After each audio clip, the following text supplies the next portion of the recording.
پھل والا میں دیتا ہوں، اس کی گارنٹی مجھ سے لے لے، اللہ عطا کرے گا۔ وہ پھر بھی نہ مانا۔ ابو دحداء رضی اللہ عنہ وارضا یہ ساری بات سنتے ہیں، وہ اٹھ کے نکل جاتا ہے، کہتے ہیں آقا جنت کا یہ سودا صرف اس کے ساتھ تھا یا جو بھی وہ ایک درخت خرید کے آپ کو دے دے اسی کے لیے جنت کی گارنٹی ہے؟ کہا ہاں اسی کے لیے گارنٹی ہے، جو بھی لے کر دے دے۔ ابو دحداء دوڑتے ہیں، اس درخت والے کے پیچھے جاتے ہیں، اسے پکڑ کر کہتے ہیں کیا تو ابو دحداء کے باغ کو جانتا ہے؟ تو نے باغ دیکھا ہے ابو دحداء کا؟ کہنے لگا کیسے نہیں دیکھا، مدینے کا سب سے بڑا باغ، 600 کھجوروں کے درخت، اس میں کنویں اور چشمے، کون اس سے جاہل رہ سکتا ہے؟ کہا کیا تو راضی ہے وہ سارا باغ تو لے لے، یہ ایک درخت مجھے دے دے۔ وہ مڑ کے دیکھتا ہے کہ مکر تو نہیں جائے گا؟ کہا گواہ ہے؟ ارے تو گواہوں کی بات کرتا ہے، اور میں سوچ رہا تھا اگر تو پورا باغ لے کر بھی یہ درخت دینے پہ راضی نہ ہوا تو میرے پاس اور کیا ہے جو تجھے دے کے درخت خرید لوں۔ درخت خرید کے نبی کی عدالت میں آتے ہیں، کہتے ہیں یا رسول اللہ صلی اللہ علیہ وسلم، ابو دحداء 600 کھجوریں دے کر ایک کھجور خرید کے لایا ہے جنت کے لیے، آقا یہ درخت آپ لیجئے، رب کی جنت مجھے دیجئے۔ عائشہ بیٹھی ہیں گھر میں، مدینے کی زمین وائبریٹ کرتی ہے، تھرکتی ہے، دھمکتی ہے، پوچھتی ہیں یہ آواز کیسی ہے؟ کہنے والا کہتا ہے آج عبد الرحمن ابن عوف کا اونٹوں کا اتنا بڑا قافلہ تجارت کا مال لے کر آیا ہے، وہ اونٹ جب مدینے میں داخل ہوئے اس سے زمین مدینے کی زمین سے آواز آتی۔ کہا سبحان اللہ، عبد الرحمن کا کیا حال ہوگا جب یہ اللہ کی جنت میں چھلانگے مارتا ہوا جا رہا ہوگا۔ سننے والا بھاگا، عبد الرحمن کے پاس پہنچا رضی اللہ عنہ وارضا، کہا عبد الرحمن ماں عائشہ نے بتایا ہے، مومنوں کی ماں نے بتایا ہے تو اللہ کی جنت میں چھلانگے مارتا ہوا جائے گا۔ عبد الرحمن قافلہ چھوڑتے ہیں، مومنوں کی ماں کے پاس آتے ہیں، کہتے ہیں ماں تو نے یہ جملہ کس سے سنا ہے؟ کہا تیرے آقا سے سنا، تیرا آقا ایک دن کہہ رہا تھا عبد الرحمن کا حال کیا ہوگا، مسکراتا ہوا، اٹکھیلیے کرتا ہوا، چھلانگے بھرتا ہوا، یہ اللہ کی جنت میں داخل ہوگا۔ عبد الرحمن کی آنکھوں سے آنسو گرتے ہیں، کہتی ہے، کہتا ہے، آواز لگاتا ہے ماں تو گواہ رہنا، جنت کی بشارت کی اس خوشخبری کی بدلے میں شکرانے کے طور پہ یہ سارا قافلہ میں نے اللہ نام پہ بانٹ دیا ہے۔ یہ اللہ کی جنت ملتی کب ہے اور ملتی کس کو ہے؟ یہ بنیادی سوال ہے لوگوں۔ جنت کا حقدار کون ہے؟ جنت کے دعوے دار تو بہت ہیں، جنت کے تذکرے کرنے والے تو بہت ہیں، جنت کا حقدار کون ہے؟ انہو من یشرک باللہ فقد حرم اللہ، جس نے اللہ کے ساتھ شرک کیا اللہ نے اس پہ حرام کر دیا اپنی جنت کو ہمیشہ کے لیے، مأواہ النار، اس کا ٹھکانہ جہنم کی آگ ہے، وبئس المصیر، برا ٹھکانہ ہے۔ جو اللہ کے ساتھ شرک کرتا ہے وہ اس جنت میں داخل نہیں ہو سکتا، اور جو اللہ کی توحید کو مانتا ہے، توحید پہ یقین رکھتا ہے، توحید پہ ایمان لاتا ہے، وہ دنیا کے اندر رہتے ہوئے بھی جنتی ہے، اور مرتا ہے تو اس کی روح جنت میں پہنچ جاتی ہے۔ فرعون کی بیٹیوں کی آیا، ہاتھ میں کنگھی ہے، زمین پہ گرتی ہے، بسم اللہ کہہ کر اٹھا لیتی ہے۔ فرعون کی بیٹی کہتی ہے بسم اللہ، تو نے میرے بابا کا نام لیا ہے، اس کو اللہ مانتی ہے؟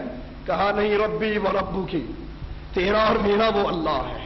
یہ دوڑتی ہے فرعون کے پاس، تیرے محل میں رہنے والی تجھے رب نہیں مانتی، کسی اور کو مانتی ہے۔ وہ بلاتا ہے، نعمتیں گنواتا ہے اور کہتا ہے یہ سب چھن جائیں گی اگر اللہ کی توحید کا آوازہ بلند کیا، یہ سب چھن جائیں گی۔ وہ کہتی ہے جو چھین سکتا ہے چھین لے، اس دل سے رب کی توحید کو نہیں چھین سکتا۔ اس کے 5 یتیموں کو بلاتا ہے، تیل کا کڑاہا گرم کرتا ہے، ایک کو اٹھاتا ہے، اس میں پھینکتا ہے اور پوچھتا ہے بی بی کیا پروگرام ہے؟ وہ کہتی ہے ربک اللہ، ربی و ربک اللہ، میرا اور تیرا اللہ ہے۔ وہ دوسرے کو پھینکتا ہے، یہی آواز آتی ہے، تیسرے کو پھینکتا ہے، یہی آواز آتی ہے، چوتھے کو پھینکتا ہے۔ 4 معصوم تیل کے کڑاہے میں چٹک چکے ہیں اور اس کی زبان پر لا الہ الا اللہ کا آوازہ ہے۔ 5واں سینے سے لگا ہوا دودھ پیتا معصوم ہے، اس کے ظالم اس کو چھینتے ہیں، اس کی چھاتی سے جدا کرتے ہیں، منہ سے دودھ کے قطرے ہیں، ہاتھ میں ماما کے بال ہیں، تیل کے کڑاہے پہ پہنچتا ہے، ماں مواہدہ ماں برداشت نہیں کر سکتی، چیخ اٹھتی ہے، اس کی چیخ معصوم شیر خوار بچے کے کان سے ٹکراتی ہے، اللہ کو اپنی مواہدہ پہ رحم آتا ہے، اس دودھ پیتے کو زبان دے دیتا ہے، یہ کہتا ہے اصبری اماں انتی علی الحق، ماں صبر کر، تو توحید کے لیے قربانی دے رہی ہے، تیرا اور میرا ٹھکانہ رب کی جنت میں ہونے والا۔ اس کو بھی اٹھا کر آگ میں ڈال دیتا ہے، مڑ کر دیکھتا ہے اپنی بیوی سے داد لینے کے لیے، دیکھیے ہی گستاخانہ لسی کی کیتا ہے، وہ کہتی ظالم قیامت کے دن تیرا کیا حال ہوگا جب یہ 6 کے 6 تیرے گریبان کو پکڑ کے اللہ کے دربار میں سوال کریں گے۔ کہنے لگا ہے تو بھی اللہ اللہ کرنے لگ گئی؟ کہا ہاں میں بھی اس اللہ پر ایمان لے آئی۔ کہتا ہے یہ ساری نعمتیں چھین لوں گا، عذاب دوں گا۔ کہا جو تیرے جی میں آتا ہے کر گزر، جو میرے جی میں آیا ہے، میں نے رب کی توحید کو مانا ہے، میں رب کی توحید پہ کمپرومائز نہیں کر سکتی۔ رب کی توحید کو ایک ایک ووٹ کے لیے قربان کرنے والوں، رب کی توحید کو بکروں کی کھالوں کی نظر کر دینے والوں، رب کی توحید کو برادری کے ڈر سے چھپا جانے والوں، تمہارا رشتہ ان لوگوں سے ہے؟ ہاتھوں میں میخے گاڑ دیتا ہے، جسم میں کیل گاڑتا ہے، درد بڑھتا ہے، آسمان والے کی طرف منہ کرتی ہے، کہتی ہے اللہ اس ظالم کا ظلم بڑھ گیا ہے، میرا گھر اپنی جنت میں بنا لے۔ اللہ اس کے اور جنت کے درمیان پڑے ہوئے سارے پردوں کو ہٹا دیتا ہے، یہ دنیا کی زندگی سے جنت کو دیکھ لیتی ہے، چہرے پہ مسکراہٹ کھیلتی ہے، کیل ہاتھ میں لگنے کا درد ختم ہو جاتا ہے۔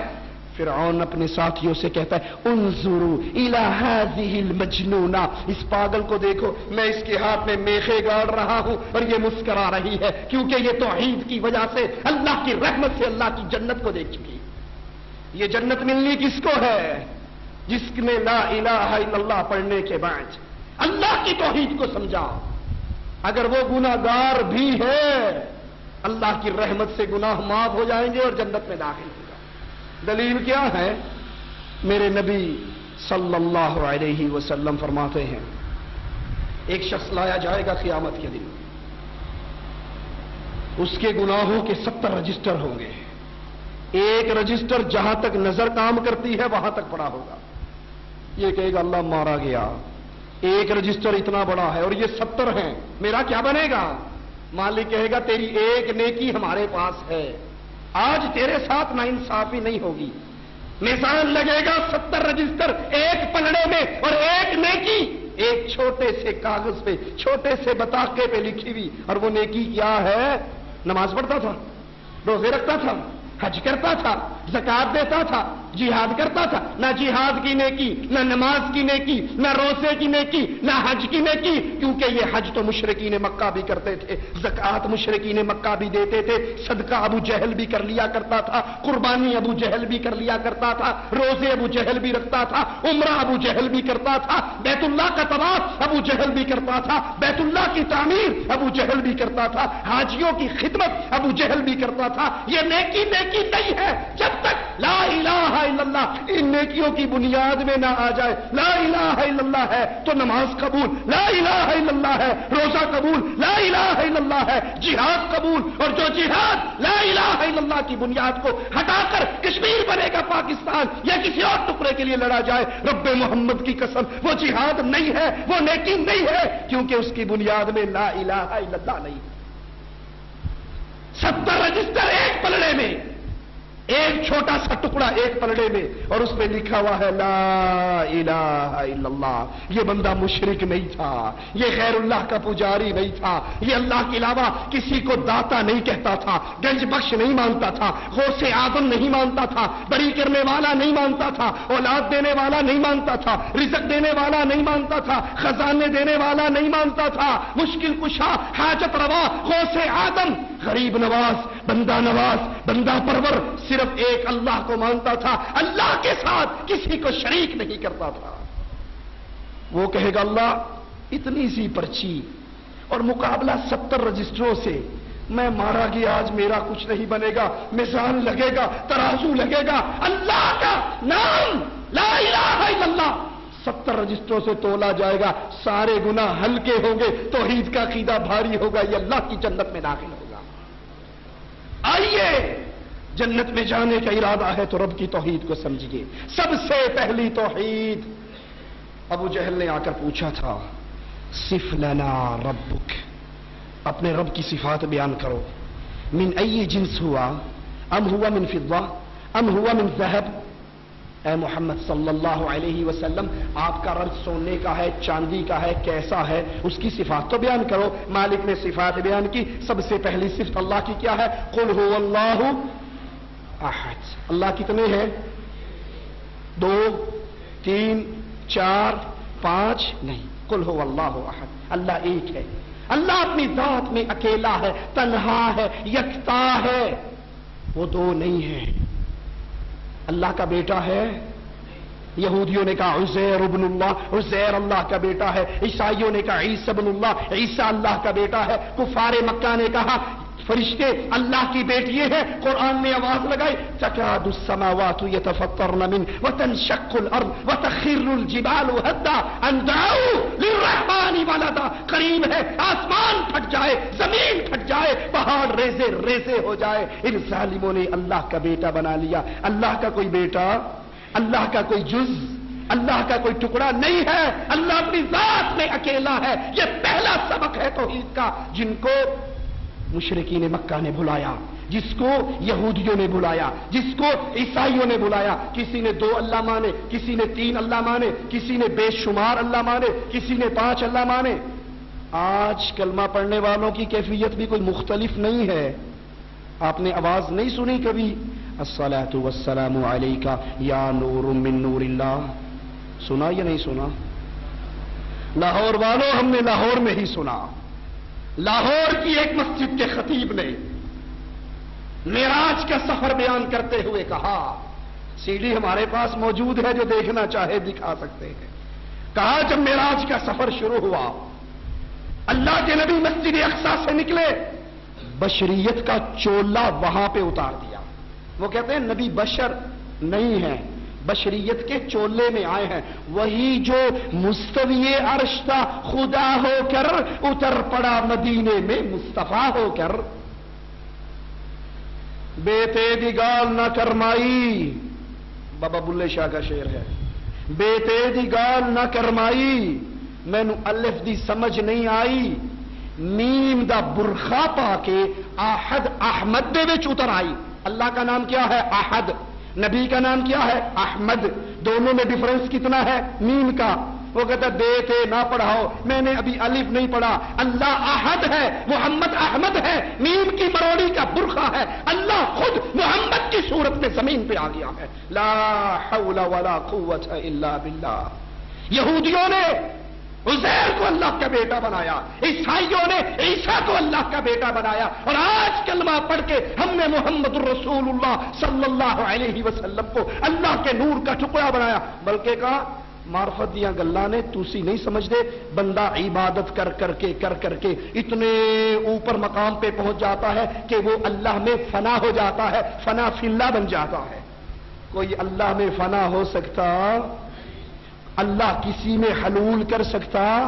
موسیٰ علیہ السلام نے کہا تھا اللہ تجھے دیکھنے کو جی چاہتا ہے۔ مالک نے کہا اس پہاڑ کو دیکھ لے، اگر یہ ٹہرا رہا تو تو دیکھ لے گا، لن ترانی، تو مجھے دنیا کی آنکھوں سے نہیں دیکھ سکتا۔ اور وہ کہتے ہیں عبادت کر کے بندہ خود اللہ بن جاتا ہے۔ جیسے منصور حلاج نے کہا تھا انا الحق، میں اللہ ہوں، میرے اندر اللہ آ چکا ہے۔ لا حول ولا قوت الا باللہ۔ یہ وہ بنیادی شرک ہے۔